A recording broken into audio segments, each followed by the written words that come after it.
We've been talking about the child tax credit quite often here on Speaking of Kids, and we have some news for you. It's not great news, unfortunately, but the Senate had an opportunity to revisit and approve the child tax credit this past week. And unfortunately, they needed 60 votes to overcome a Senate filibuster. And even though a majority voted for it, 48-44 vote, that did not make a supermajority, and thus the bill failed. Or, you could even argue that it really hasn't failed. It's just still being filibustered. So that's very unfortunate, but that's a federal moment. And we know that sort of the interactions with the federal and state matter here. And so we have a guest today that's going to come to talk to us about what's going on at the state level. I hope you stick with us. From First Focus on Children, this is Speaking of Kids. I'm Bruce Lesley. Speaking of Kids is a podcast that puts kids at the center of public policy.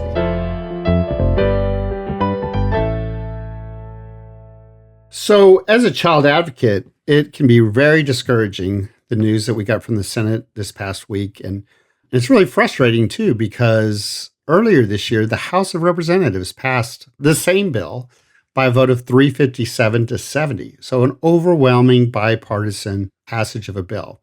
And what's really upsetting here is that the facts are on our side. Everybody knows that investing in kids is critical. This legislation would have helped 16 million low-income families and children get a higher child tax credit. It adjusted the child tax credit for inflation. We know that inflation has been high in the past few years. These are all things that families need. And there's been a debate, actually, in the race for president around the child tax credit and who's for it and who's against it. And what I can say is I'm glad we had a vote in the end, because now we know who's for kids and who's just kidding.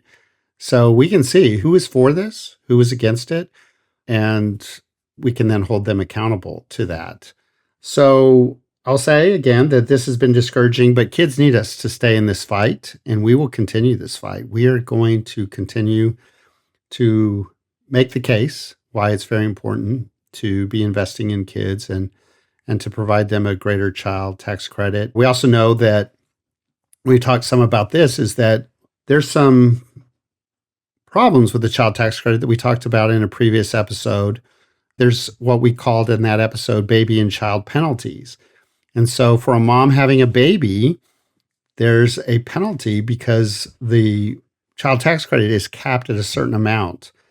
And so one of the things this bill did was say that there would be a multiplier for the number of kids. So if you have a baby, that baby shouldn't get zero. It should actually get a child tax credit just like their sibling.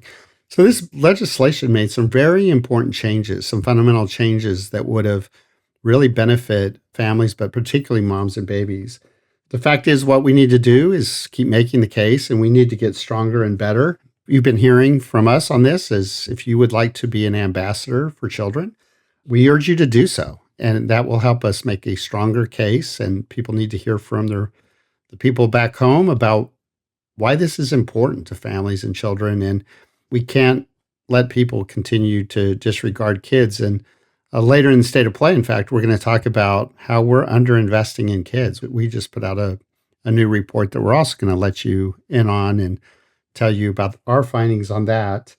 I think what's important here is we're not going away. And the other piece is this is a federal and a state discussion. There's important state aspects to all of this, and they really do interact. So we're really pleased today to have a fantastic guest, Dr. Cynthia Osborne. And she works at Vanderbilt University, and she really looks into the data and makes the case of why we should be making those investments at the state level. And she really looks at the interaction of federal and state policy and how they both are very critical to our kids in this country. So let's welcome an excellent friend of First Focus on Children's on the show today. Her name is Dr. Cynthia Osborne, and she's the founder and executive director of the National Prenatal-to-3 Policy Impact Center at Vanderbilt University. Welcome, Dr. Cynthia Osborne.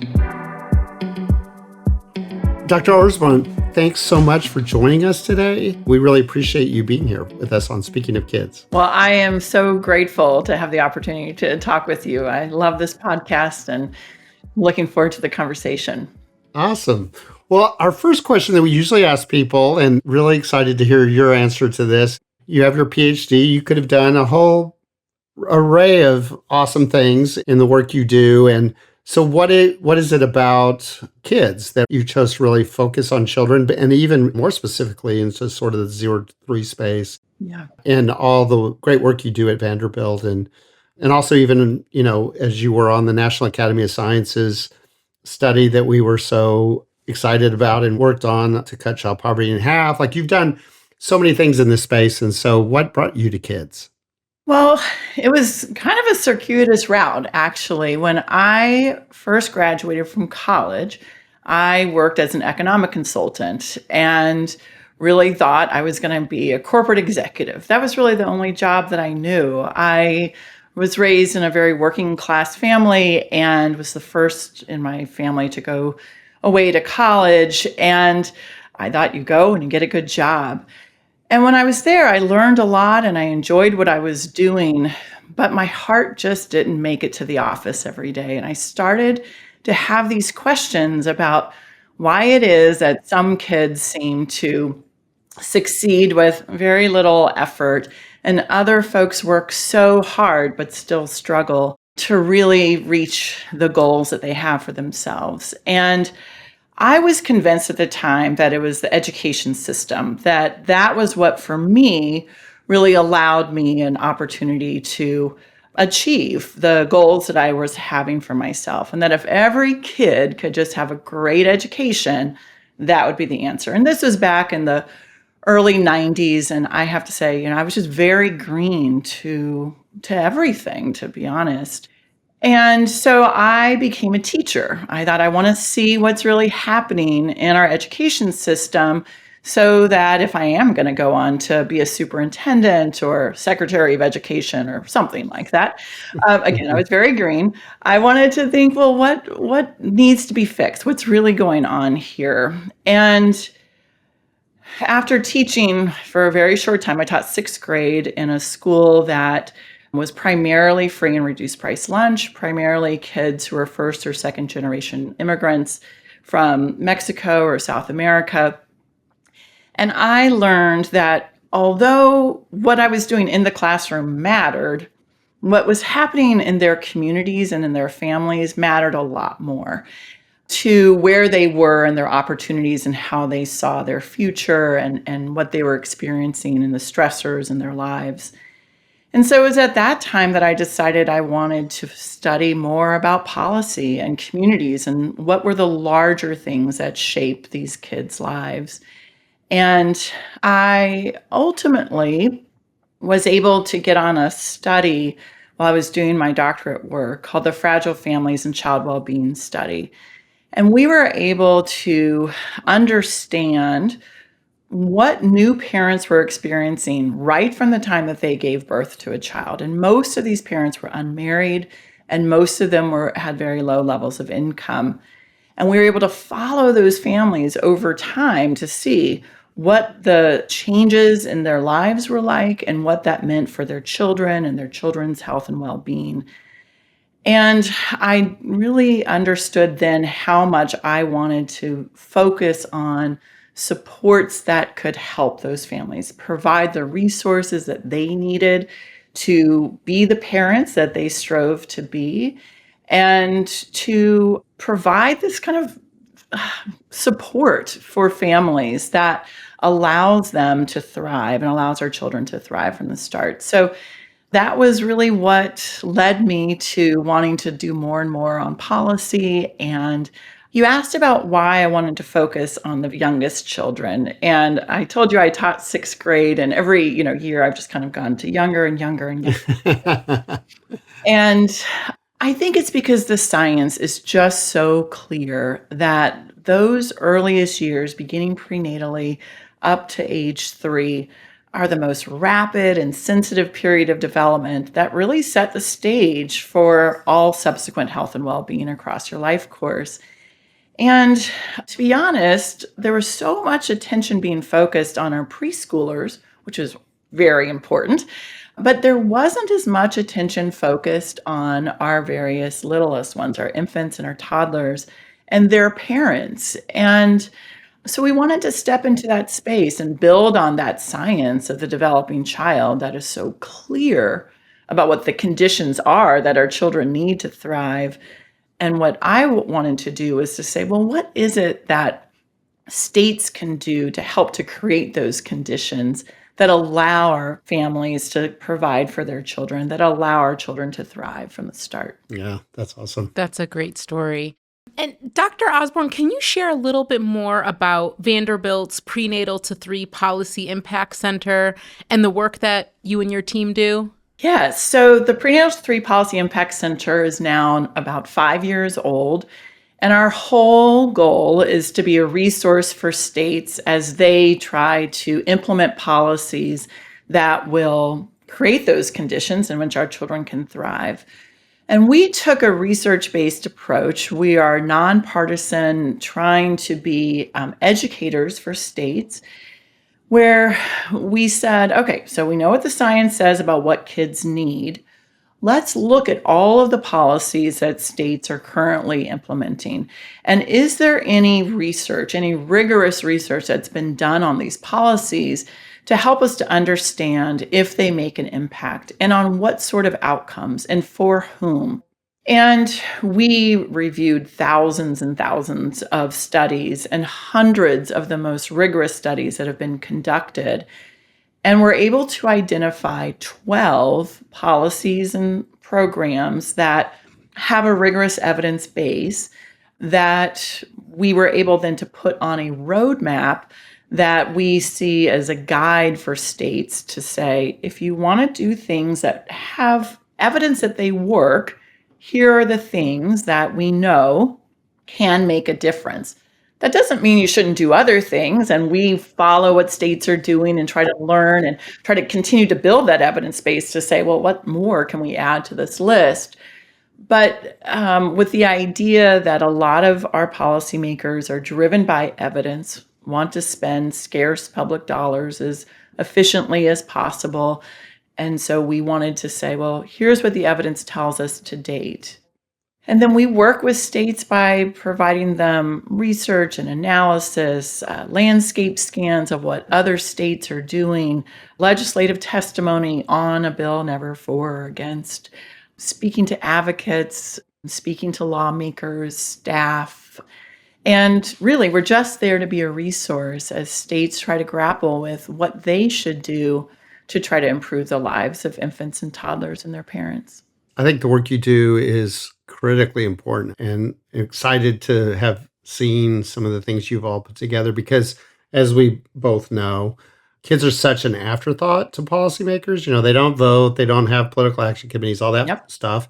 And so consequently, they're invisible. And I think one of the really great things you all do is point to the fact that if you undertake some of these, as you said from the start, policies, you can have profound impact, not only on the lives of kids themselves, but as also, as you guys have really highlighted in a very great way, is it benefits society. And so I would love for you to, pick a couple for our listeners and just kind of tell, like, what is it you have found and what are some of the policies that would just make a profound impact, not only for the kids, but society? Yeah, it's so important, right? The earlier we invest, the bigger the impact is, not only on the individual, but on society as a whole, across the whole lifespan. And one of the things that was somewhat surprising to folks is that when we identified what the effective policies are that support kids, they thought that we may say things like high quality childcare and home visiting programs, and those are certainly on our roadmap, but they also include access to health care for the adults by expanding Medicaid, for instance, a paid family and medical leave program, tax credits, minimum wages, in addition to these other sort of targeted interventions. And that the more states can create this system of support for families, the more likely it is that the families are going to thrive. But takes a couple of examples. So we did a benefit cost analysis on a paid family leave program that the state of Pennsylvania is proposing right now, still moving through legislation, to implement. And what we were able to show is that the paid family leave program would not only provide substantial benefits back to those who actually receive it, it's going to provide tax revenue back to the state. It's going to help businesses. It's going to lead to greater job stability, in addition to longer-term health outcomes that are related to things like higher rates of immunizations for our children or higher rates of breastfeeding and so forth. And all told, for every dollar invested in a paid family medical leave program, it has an $18 benefit back to the whole community.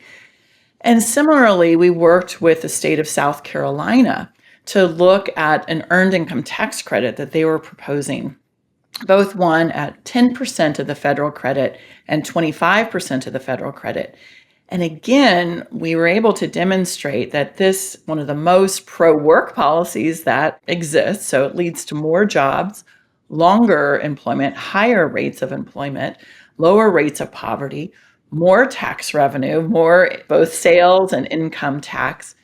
And then it has these incredible benefits to children in terms of school readiness and high school graduation and sixth grade enrollment and all of these things that states pay attention to because they know that these are important markers for a healthy economy, healthy education system, and they're linked to being able to provide resources for families when their children are at the youngest ages. And we were able to show that with childcare subsidies, and that actually helps lawmakers who want to do what's right for families, but like you were saying, have these trade-offs. Do I build a road? Do I invest in schools? Do I give a tax credit? And when you can lay it out there and say, well, here's what the returns really are, that can make a bigger difference in their decision-making process.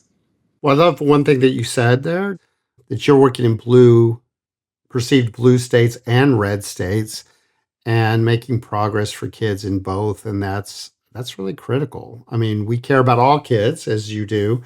We've got to make sure that, all our kids are getting the resources and support they need to succeed. So, yeah, I just wanted to note that that is such an important point. Over the last 5 years, we've been monitoring states as they've been implementing more and more policies to, strengthen families.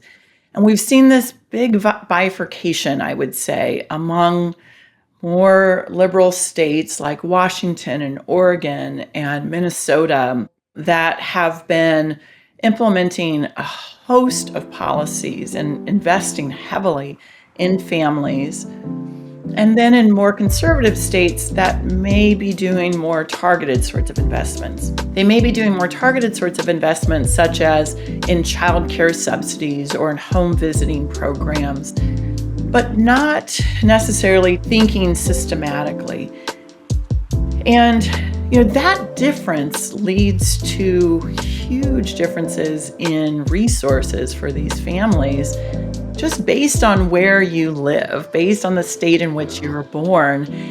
And quite frankly, the children who are living in our more conservative states have much higher rates of infant mortality, much higher rates of preterm birth, much higher rates of poverty, much lower rates of kind of health outcomes and school achievement and so forth. And so where we need the investments most, unfortunately, we are not seeing the level of investment that is commensurate with the need.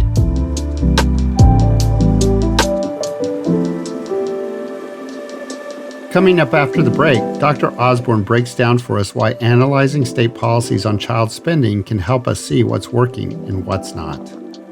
You look at a mom with 2 children. That mom, depending on where she lives, will have a huge difference in the level of resources available to provide for her children. If she lived in the District of Columbia, she would have almost $49,000 a year to provide for her infant and toddler. If that same mom lived in Georgia, she would have just over $20,000 a year to provide. This is a mom working full-time all year round at a minimum wage job, sending her children to child care, doing all the things that we ask of our working families to do. Stick around. Making the world a better place for all children can seem like an impossibly huge task. Some of you may be thinking, I'm just one person. What could I possibly do to make a difference? I'm Leila Nimatala, Vice President of Advocacy and Mobilization at First Focus on Children. And I'm inviting you to join us and become one of our volunteer advocates, whom we call our ambassadors for children. Ambassadors are our most active child advocates who raise critical issues with the U.S. Congress and with the administration related to child policy and funding decisions, both for kids in the U.S. and worldwide.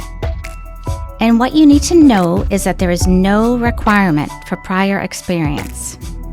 In fact, we will train you and provide you with everything that you need to become a really powerful child advocate. You'll also receive ongoing support and accompaniment.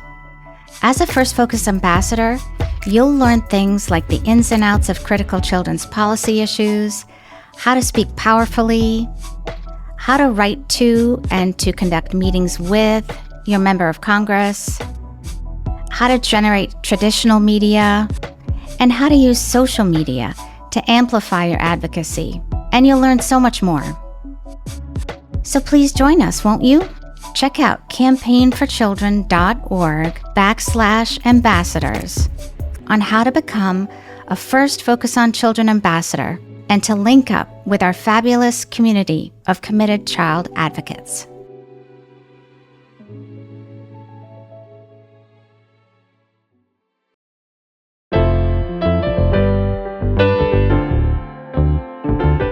First Focus on Children is a bipartisan advocacy organization dedicated to making children and families the priority in federal policy and budget decisions. First Focus moves beyond individual issues to serve a more important role, child advocacy. We educate lawmakers and the American public about the issues facing children. To learn more about our work in ways that you can become an ambassador, go to firstfocus.org. Coming up on the State of Play, First Focus on Children's Chris Becker and I get into the relationship between federal and state policy for child advocates, and he provides information on our new report. I think the cornerstone of First Focus as an organization was really centered on our budget work and the need to really prioritize children as it relates to federal spending. You know, this is a little bit of a spoiler alert, but our inaugural Babies in the Budget 2024, which outlines the federal share of spending on infants and toddlers. And what we see is it's showing that only 1.52% of all federal funding goes to children ages 0 to 3. And so when you look at this from your angle, what are the implications of our failure to adequately invest in our nation's youngest children and families by default, right?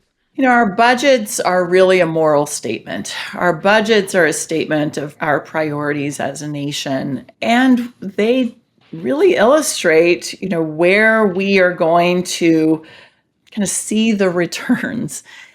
At the state level, often states are in a position of needing to put out fires. They're needing to spend dollars on prisons or on children in the child welfare system who have been removed and so forth. And if they could think of a more preventative approach and invest their dollars in things that will reduce the need for children to be removed from their families, or families needing public assistance because of lower graduation rates or high rates of poverty. If they could just think of how important making those investments up front could be, Yeah. not only for, like we were saying, the children and the families, but for the overall health of the economy. That would just be transformational, and we would see a huge refocus in what we are able to provide to our families and then what they need ultimately across their lifespan. Yeah, in our last episode, we had Dr. Terry Brooks from the Kentucky Youth Advocates, who I know you know, and you're really making the point here that, we have disproportionate levels of investment, and at the state level and where kids have the most need, those are the places not making the investments. And so all the work you're doing is like attempting to help resolve that and really make, a place where all states are making investments in kids. And then I think, our partnership is important because we're making the case that we're also failing at the federal level to do that. And so much of the federal dollar provides at least a baseline. And so, I just would love your kind of thoughts on that and, how the sort of the synergies between your work and our work on federal and state policy. Federal policy is really crucial to state decision making. Now, the reason that we focus on state policy is one, that there are fewer folks focused there, especially in the prenatal-to-3 space. But two, the federal government often gives dollars, but the way that they are spent, the way that they're allocated, states often have a lot of latitude on how that is done. Even if it's just things like the level of administrative burden that states have to distribute SNAP benefits, or the decisions that states make of how to spend federal child care dollars, or whether they want to partner with the federal government in terms of tax credits and so forth. So you can't think of state policy separate from federal policy. But where the variation really comes is at the state level, when states have the authority to make decisions about who's eligible or how much folks will be reimbursed and so forth, you see this huge variation. And that has been like this historically. A lot of that is built into our system, that the southern states wanted more authority to be able to make decisions about who was eligible and how much folks would get.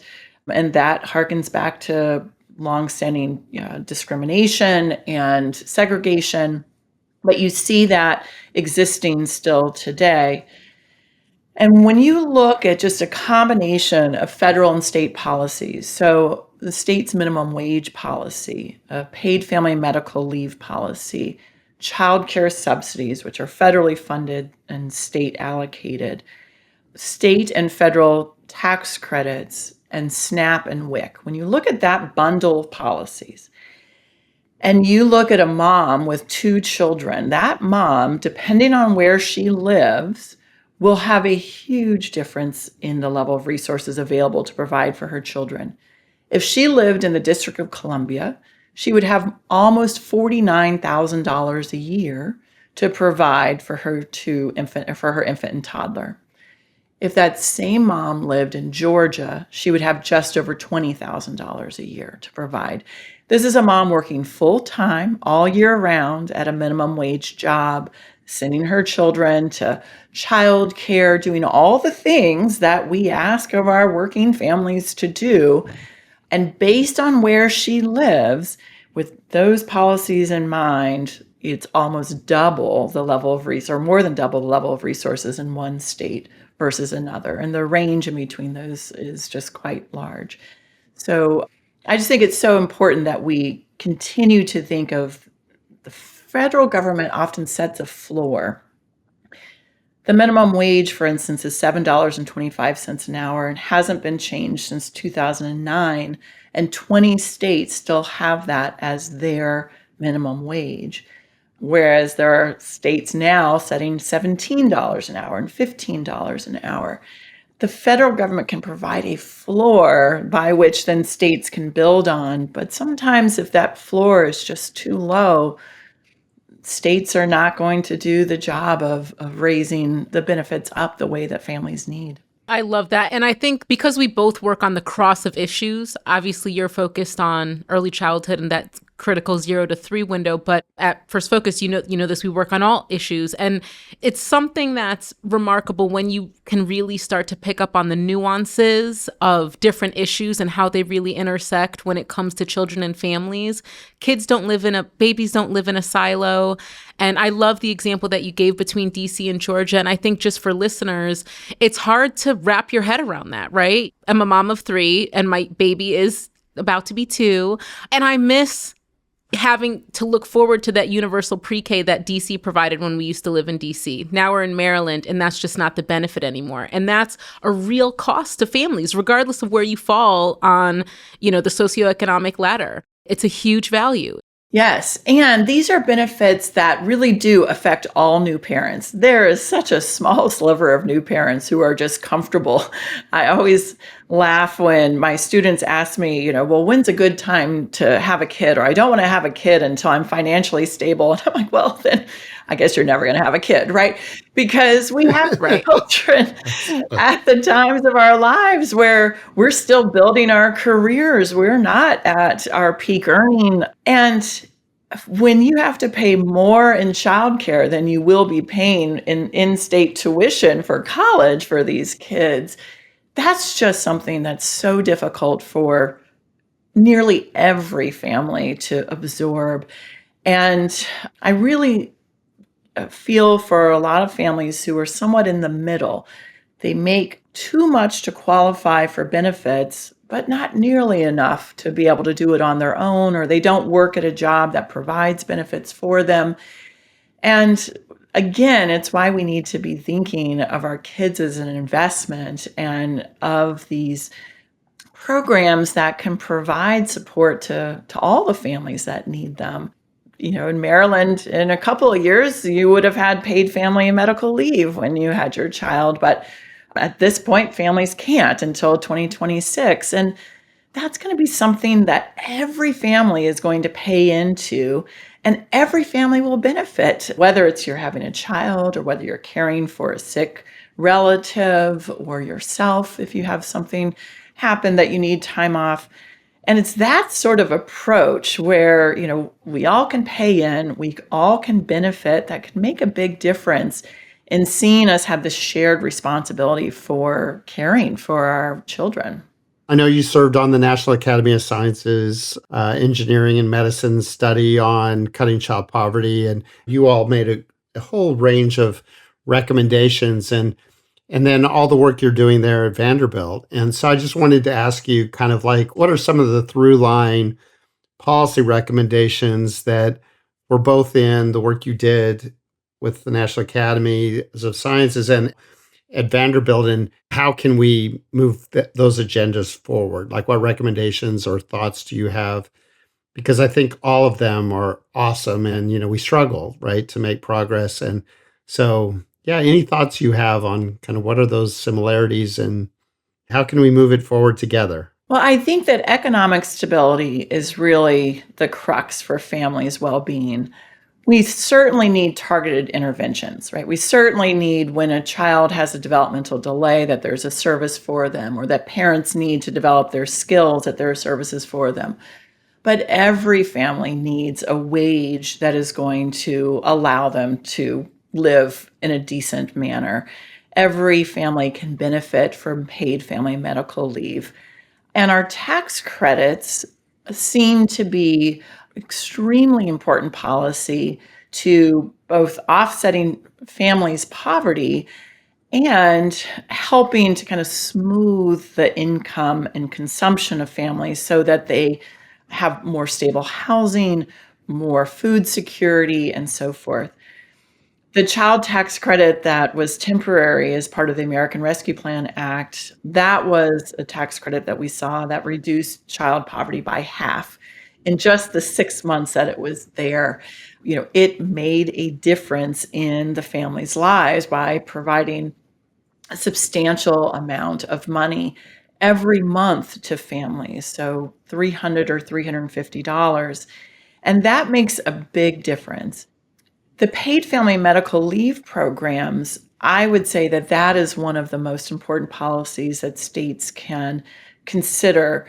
The federal program that's being introduced is somewhat different than what the states are doing. The states are implementing it more as a social benefit in the same way that Social Security is, so that families and employers are all paying a small premium every month and then they benefit when they need it, which is somewhat different than what the federal approach is. And the child care is got to be something that we address as a nation. It's a workforce issue, which motivates a lot of folks, but it's a family economic issue, and it's a children's development issue. It helps them develop high quality childcare, helps our children develop socially as well as academically. And so, I'm not sure that I am the best to say how to get policies across the line. I can give you all the evidence of why they work, and I also understand that the best policy does not always win, but there are policies that make a huge difference on families that will save us money in both the short and the long term. And, if we could shift our priorities in those ways, I think it would be so important for this nation. We agree. Absolutely. Well, Dr. Osborne, as you may know, we have a budding playlist, speaking of kids playlist, and, we ask all our guests to think about or to offer insight in terms of a song or an album that you may turn to when it's just like you're having a what the heck moment. Yeah. I love this. I love it so much. So my go-to song is by Patty Griffin, and it's Heavenly Day. I don't know if you're familiar with that song or not. I'm not. I'll have to check it out. So she wrote the song actually about her dog, but it's really just a love song. My children are a little bit older when it came out, but I would sit with them and we would just listen to the song. It's "Oh Heavenly Day, all the clouds move away." And it's just about like, this is all we're doing right now.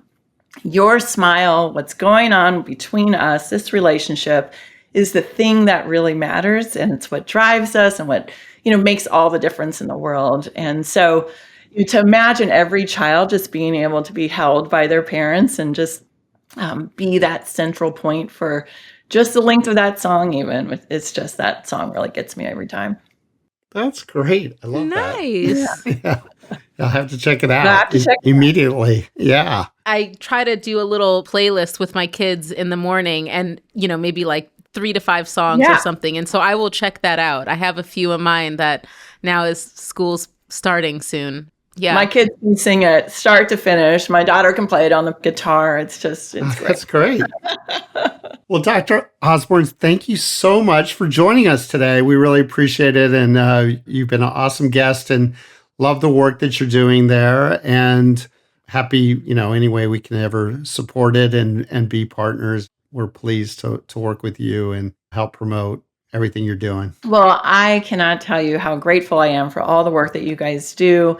Thank you for having me on today. And I look forward to being able to keep the conversation, the momentum going.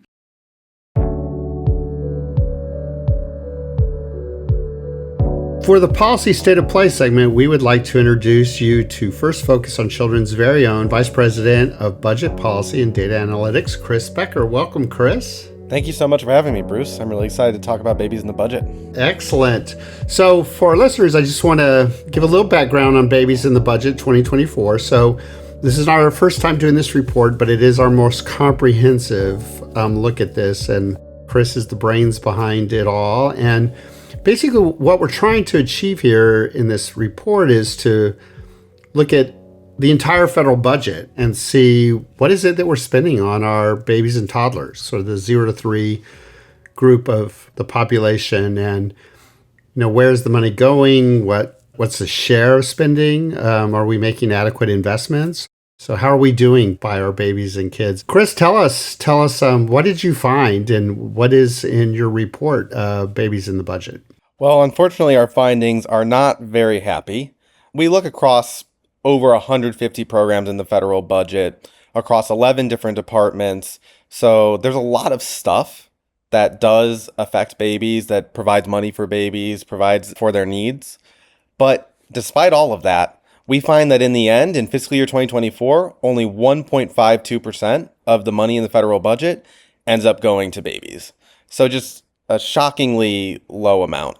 The budget tells us what our priorities are, and babies are not being made a priority at the moment. Yeah. What are the trends on this? Like, we see politicians all the time talk about how they care about kids and certainly babies, and so pay a lot of lip service to it. So what's the actual, do they put their money where their mouth is? Unfortunately, we do not find evidence for that in the analysis. We find that for the last 3 years, actually, the share of spending on babies has been falling. So we got to almost 2%, still under 2%, but almost there in fiscal year 2021. And ever since then, we've seen the share of spending on babies decline. So for the last 3 years, we've seen a decline in that number. Not only are babies not a big priority in the budget, they're increasingly becoming less and less of a priority over time. So the trend is not good. Babies are actually losing ground. What's driving that? What are the factors you're seeing really a decrease in? And are there any, signs of positive light that you're seeing in this downward trend? Yeah, if we look over the last 3 years, there's kind of a really consistent story that we find, which is that in fiscal year 2021, the reason that we peaked at such a high number was that we made a lot of historic investments that helped everyone, of course, but disproportionately helped babies. So we did things like expanding the child tax credit that gave money to families with children, many of those families having children between the age of 0 to 3. We did economic impact payments where we sent money directly to families to meet their needs. We expanded the SNAP program so that families could provide food and healthy nutrition for babies and for children generally. So we had a lot of programs in fiscal year 2021 that were helping babies a lot. And unfortunately, over time, we've allowed most of those great programs to expire. And so really for, the first time in a long time, made a lot of the changes that needed to get done to prioritize babies and showed the way towards a better future, but have allowed that progress to slip away. For our listeners, I also people should know that Chris is well steeped in these issues. He has his PhD in economics from Stanford University. So I asked him this question in light of that. And in a previous episode, we had talked to Dr. Kirabo Jackson about why money matters. So I posed this question to Chris, like, why does this matter? I mean, we let the child tax credit expire. And in fact, last week, there was a vote in the U.S. Senate to try to improve the child tax credit, and the Senate failed to move forward on it. So why should people care about that? I think it matters for so many reasons. First of all, I'll just say you don't need an economist to tell you that we should be taking care of babies and their basic needs. If we're providing a child tax credit that's going to families who can spend that money on whatever they want and provide what their children need. If you're giving them SNAP, a food stamp, that's allowing them to spend money on buying healthy food for their children. Those things matter just because we should care about the needs of babies for its own sake. So you don't need an economist to tell you that. But the economic perspective on this, I think, is that those years from 0 to 3 are so important for the long-term development of babies. If you want to look at the very cold, narrow economic side of it, for their productivity, for their wages in the long run, but also for their health, for their nutrition, we're really setting people up in those first 3 years to thrive for the rest of their lives. And so if you're not making those early investments, you're really dragging down babies for the course of their whole lives potentially. So if anything, those early years are economically some of the most important years to consider for creating a society where people can thrive. So for year over year, what's the latest trend? Even from last year, we saw the drop. So what's driving that? Yeah, last year, there's a very clear story, which is that there is one program which far and away is the most important driver of the decline that we saw over the last year. And that's a decline in SNAP funding, the Supplemental Nutrition Assistance Program. And so that's a program that provides money for families to buy food.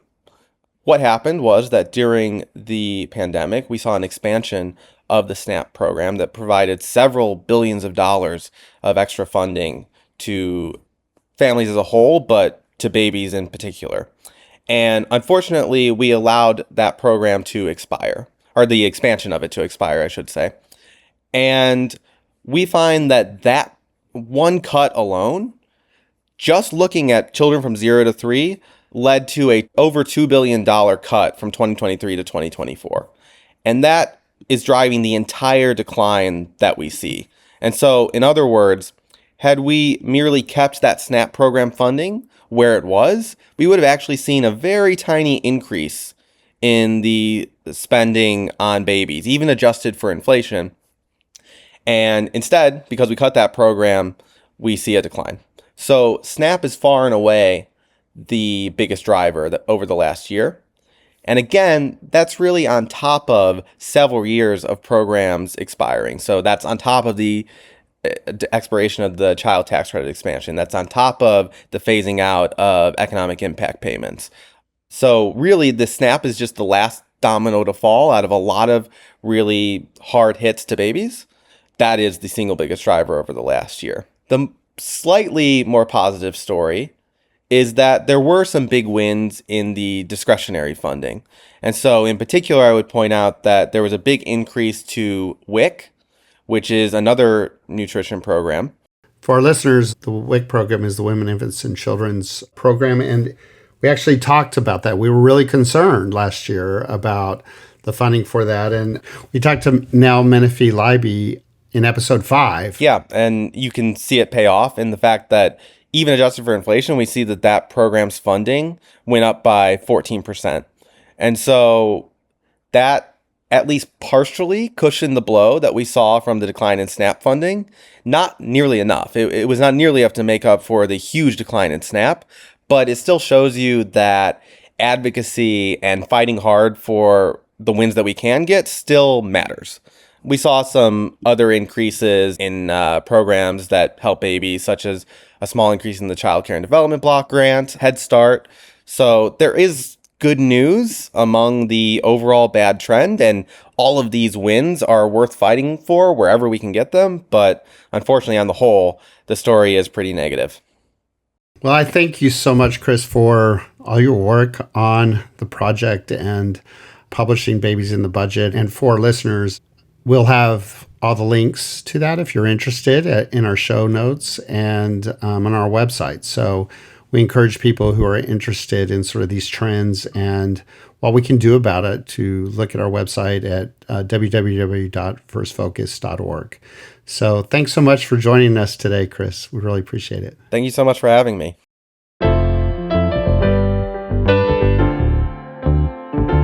This is Speaking of Kids. Thanks for listening. I'm Bruce Lesley. And I'm Messellech Looby. Special thanks to our guests, Dr. Cynthia Osborne and Chris Becker. Speaking of Kids is a podcast by First Focus on Children. Elizabeth Wyndham is the supervising producer, and Julia Wyndham is the associate producer.